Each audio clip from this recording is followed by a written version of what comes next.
ಹೆಣ್ಣು ಕೊಟ್ಟ ಮದುವೆ ಮಾಡಿದಂತಹ ಮಾವನನ್ನೇ ಅಳಿಯನೊಬ್ಬ ಕೊಲೆ ಮಾಡಿರುವ ಹೃದಯ ವಿದ್ರಾವಕ ಘಟನೆ ದೊಡ್ಡಬಳ್ಳಾಪುರದ ಅರೋಡಿ ಗ್ರಾಮ ಎಂಬಲ್ಲಿ ನಡೆದಿದೆ.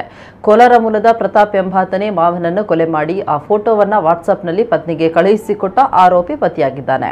ದೊಡ್ಡಬಳ್ಳಾಪುರ ತಾಲೂಕಿನ ಅರೋಡಿ ಗ್ರಾಮದ ಸುಬ್ಬರಾಯಪ್ಪ ಎಂಬವರೇ ತನ್ನ ಮಗಳ ಪತಿಯಿಂದ ಕೊಲೆಗೈದ ದುರ್ದೈವಿಯಾಗಿದ್ದಾರೆ. ಕಳೆದ 5 ವರ್ಷಗಳ ಹಿಂದೆ ಬೆಂಗಳೂರು ಗ್ರಾಮಾಂತರ ಜಿಲ್ಲೆ ದೊಡ್ಡಾಪುರ ತಾಲೂಕಿನ ಅರೋಡಿ ಗ್ರಾಮದ ಸುಬ್ಬರಾಯಪ್ಪ ಎಂಬವರು ತಮ್ಮ ಮಗಳನ್ನ ಕೋಲಾರ ಮೂಲದ ಪ್ರತಾಪ್ಗೆ ಕೊಟ್ಟು ಮದುವೆ ಮಾಡಿಸಿದ್ರು. ಆದರೆ ಆಕೆ ಕಳೆದ 6 ತಿಂಗಳ ಹಿಂದೆ ಗಂಡನಿಗೆ ಬುದ್ಧಿ ಬರಲಿ ಅಂತ ಅತ್ತೆ ಮನೆಯಿಂದ ತವರು ಮನೆಗೆ ಮಗು ಸಮೇತ ಸುಬ್ರಾಯಪ್ಪ ಪುತ್ರಿಯ ಜೊತೆ ಬಂದಿದ್ರು.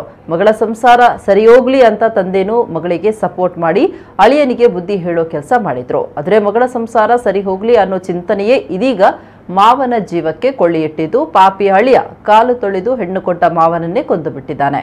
ಸದ್ಯ ದೊಡ್ಡ ಬೆಳವಂತಗಲ ಪೊಲೀಸರು ಪ್ರತಾಪ್ನನ್ನ ಬಂಧಿಸಿದ್ದು ತನಿಖೆ ನಡೆಸುತ್ತಿದ್ದಾರೆ.